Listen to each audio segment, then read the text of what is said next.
اللہ والے لا یبقى من الاسلام الا اسمہ. اللہ کے نبی نے فرمایا میرے صحابہ میری امت پہ ایسا وقت آئے گا ان سے اسلام نکل جائے گا الا اسمہ, صرف اسلام کا نام باقی رہے گا. آپ کہیں گے مولوی صاحب جیسی بات کرتے ہم نماز بھی پڑھتے ہیں سب کچھ کرتے ہیں, کتنے لوگ بیٹھے ہوئے ہیں سویڈن کے اندر پچھلے دنوں قرآن جلایا گیا عید الضحیٰ کے دن. جس دن وہاں عید تھی نا, عید کی جو جامع مسجد تھی, جامع مسجد اس کے باہر ان غیر مسلمانوں نے جگہ منتخب کی. حکومت کے اظہار میں پولیس کی نگرانی میں سرکاری سطح پہ وہاں استغفر اللہ آدھی ویڈیو ایک چند سیکنڈ کی دیکھی تھی, بدن کام گیا. ایسے پاؤں کے ساتھ پہلے قرآن کے ساتھ جیسے فٹ بال کھیلتے ایسے کھیلتے. پھر انہوں نے جلایا. آپ میں سے کتنوں نے احتجاج کیا؟ نہیں کیا تو پھر اللہ کے نبی نے فرمایا لا یبقى من الاسلام الا اسمہ, فرمایا کہ اسلام دلوں سے نکل جائے گا صرف اسلام کا نام باقی رہے گا. لا یبقى من القرآن الا رسمہ, فرمایا کہ قرآن لوگوں کے دلوں سے نکل جائے گا الا رسمہ, صرف رسمی طور پہ قرآن کی تلاوت کریں گے. فلا ومساجد ٹائم پورا ہو گیا اس واسطے میں خدا کی طرف نہیں جاتا. دوسری حدیث مبارکہ کا دوسرا حصہ, پہلا تو اسلام کا ہو گیا ٹھیک ہے, ہم کہاں تک ہیں بلکہ ایک اور بات, چلو انہوں نے ٹیپ دے دیا تو پھر کیوں نہ کرو. امام ابو حنیفہ رحمۃ اللہ علیہ ان کے دور میں نا ان کے آبادی کے اندر پتہ چلا کہ کچھ لوگ بکریاں چرا کے لائے, بکریاں چرا کے لائے. امام ابو حنیفہ رحمۃ اللہ علیہ نے جو زمیندار لوگ تھے ان کو بلایا, جو بکریاں رکھتے تھے جانور رکھتے تھے, ان سے بلایا, ان سے پوچھا کہ یہ بتاؤ کہ بکری کی آخری عمر کتنی. انہوں نے اور کسی نے اپنے تجربے کے مطابق کسی نے کہا 10 سال, کسی نے کہا 12 سال, کسی نے کہا 8 سال تک بکری زندہ رہتی ہے, اس کے بعد مر جاتی ہے, ختم ہو جاتی ہے. امام ابو حنیفہ رحمۃ اللہ علیہ نے جو ان لوگوں نے بتایا تھا عرصہ, اتنا عرصہ وہ بکری کا گوشت نہیں تناول فرمایا, کہیں وہ چوری شدہ بکری کا گوشت نہ ہو. اور وقت گزرتا گیا, 2 4 5 دن گزرے, لوگوں نے اطلاع دی سوری والا جو دریائے کجلا ہے اس کے اندر بکری کے گوشت کی ہڈیاں اور گوشت ملے ہیں. انہوں نے ماہیگیروں کو بلا دیا, ادھر آؤ بھائی, ادھر آؤ. ماہیگیر آ گئے, انہوں نے کہا یہ بتاؤ کہ دریائی جو مچھلی ہے اس کی آخری عمر کتنی ہے. انہوں نے یہ بتایا, انہوں نے کہا کہ سال ہوگی 2 سال 4 سال, جو بھی انہوں نے بتائی.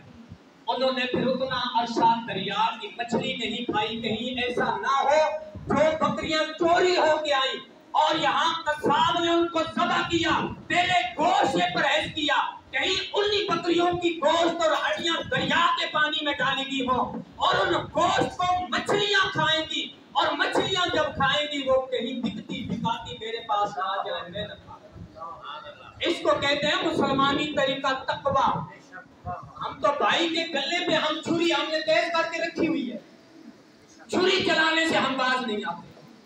فرمایا لا یبقى من القرآن الا رسمہ, فرمایا کہ میرے صحابہ میری امت پہ ایسا وقت آئے گا کہ قرآن صرف حروف تک رہے گا, صرف کتابی شکل میں رہے گا, صرف الماریوں میں لوگ سجا کے رکھیں گے.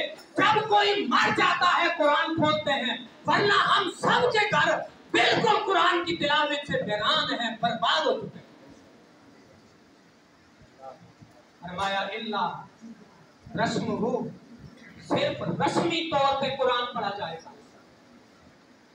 اگر قرآن عملی طور پہ پڑھتے تو بہاولپور یونیورسٹی میں یہ واقع ہوتا.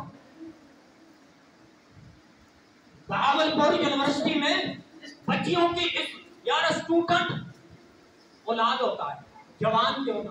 یہ استاد محترم ہے, بالکل بزرگ ہیں, سامنے پڑھے ہوئے, لیکن اگر یہ علمی طور پہ کسی سے کوئی بھی سبق سیکھنے جائیں وہ بچہ کیوں نہ ہو, یہ وہ روحانی طور پہ اس علم کے والد کا درجہ کرے گا.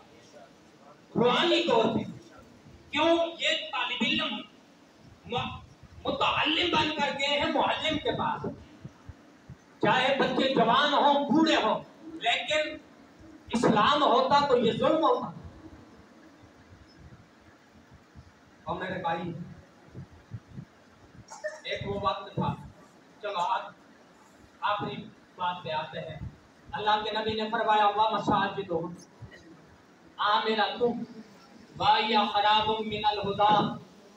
فرمایا میرے صحابہ، میری امت پہ ایک ایسا وقت آئے گا، أَن يَأْتِيَ عَلَى النَّاسِ زَمَانٌ، جہاں سے ابتدا ہوئی تھی حدیث مبارکہ۔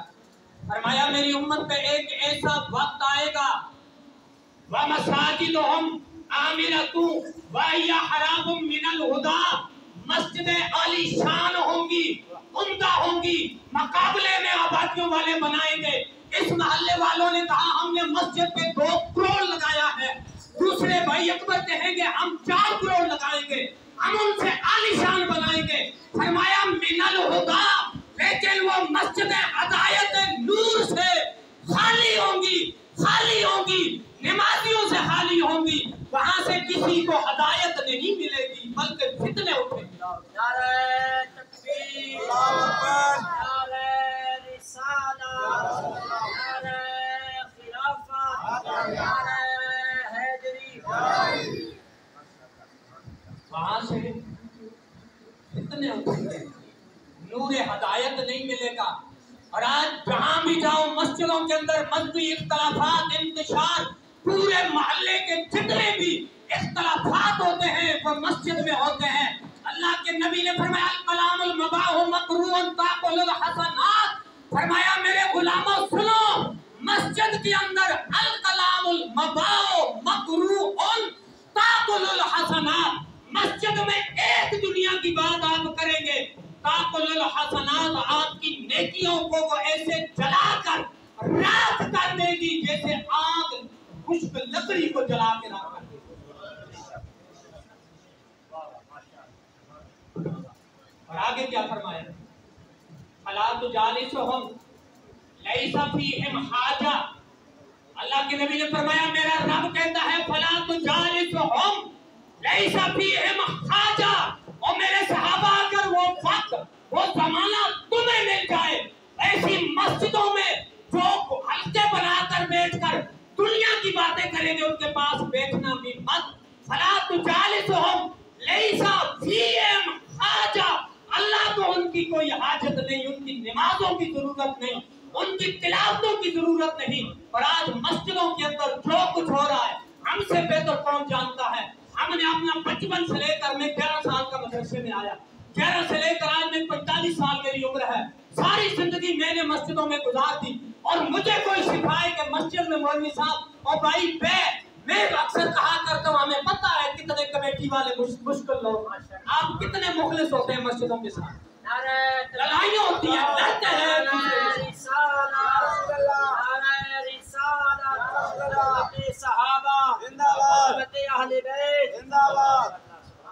بڑھا عزیزان ٹائم ہو گیا، میں ایڈوانس معذرت کروں گا، باتیں تلخ ہیں اگر، لیکن ایک میرا اصول ہے جو دین کی بات ہے وہ ڈب کے نہیں چھوڑتے ہیں، ٹھیک ہے۔ من بنا للہ مسجد بنا اللہ بیتا فی الجنہ، جس نے اللہ کی رضا کی خاطر اللہ کا گھر بنایا اللہ اسے اس کے لیے جنت میں محل بنائے گا۔ لیکن ایک اور بات، اکثر میرے بھائی سب کچھ کرتے ہیں لیکن جب وہ دوست احباب کے پاس بیٹھتے ہیں وہ کہتے ہیں یار میں نے یہ مسجد بنائی، اور یقین جانیے میں نے کتاب میں جب پڑھا تو میں سوچنے لگا، میں نے کہا کہ یار پھر تو کوئی کمیٹی والا بچتا ہی نہیں ہے۔ علماء نے لکھا کہ اس کی جتنی بھی خدمت ہوتی ہے وہ سب ضائع ہو جاتی ہے، وہ سب ضائع ہو جاتی ہے۔ اس واسطے میرے بھائی اللہ کے پیغمبر محمد مصطفیٰ صلی اللہ علیہ وسلم کی سیرت مبارکہ پہ چلو، زندگی گزارو، قرآن کے ساتھ محبت کرو، اور اپنے بچوں کو قرآن پڑھاؤ۔ اگر قبر اپنی ٹھنڈی کرنا چاہتے ہو تو قرآن پڑھاؤ، قرآن کے قاری بناؤ، حافظ بناؤ، باعمل بناؤ، اور خود بھی نماز کا اہتمام کرو۔ آپ مسجد کے اندر سونے کی چٹائیاں بچھا دو، چاندی کے چھت لگا دیں، لیکن اگر مسجد میں نمازی نہیں ہے میرے بھائی کچھ بھی نہیں ہے۔ اور یاد رکھیے جو امام مسجد پہلے امام آتا ہے پھر مسجد آتی ہے۔ مسجد امام نہیں، امام مسجد۔ اور اپنے جو امام ہے، میں تو نہیں کسی مسجد میں نہیں ہوں کہ آپ کہیں گے کہ مولوی صاحب شاید آپ اپنے بارے میں کہہ رہے، میں امامت کوئی نہ کر رہا فارغ ہوں بالکل، تو کوشش یہی ہے ویسے ہی ماشاء اللہ پاک بھی کی خدمت کرائے فی سبیل اللہ۔ تو امام جو مسجد ہوتا ہے، خواجہ حسن بصری رحمۃ اللہ علیہ جس طرح سے میں سامنے بیٹھا ہوں، دروازے کھلے ہیں، طلباء کو درس دے رہے تھے، بار بار کھڑے ہوتے ہیں۔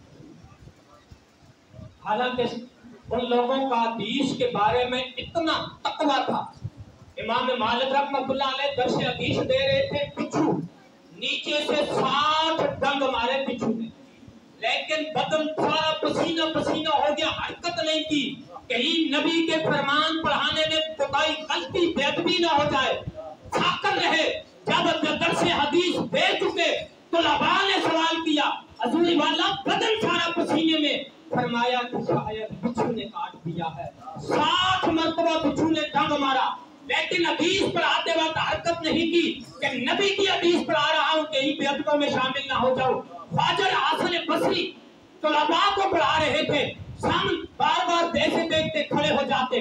شاگردوں نے کہا حضور والا کیا بات ہے، کیوں بار بار کھڑے ہوتے ہیں؟ کہا کہ میرے استاد کا بیٹا گیند کھیل رہا ہے، چھوٹا سا استاد کا بیٹا گیند کھیل رہا ہے، اور گیند جب اس طرف آتی ہے وہ گیند لینے کے لیے ادھر آتا ہے، میں استاد کے بیٹے کے ادب میں کھڑا ہو جاتا ہوں، کہیں ایسا نہ ہو میں استاد کے بے ادبوں میں شامل نہ ہو جاؤں، اس واسطے میں استاد کا ادب کرتا ہوں۔ یہی امام ابو حنیفہ رحمۃ اللہ علیہ، اس کے پاس ایک بندہ آتا ہے، اس نے کہا دودھ کتا بالغ کب ہوتا ہے؟ امام کو کیا پتا،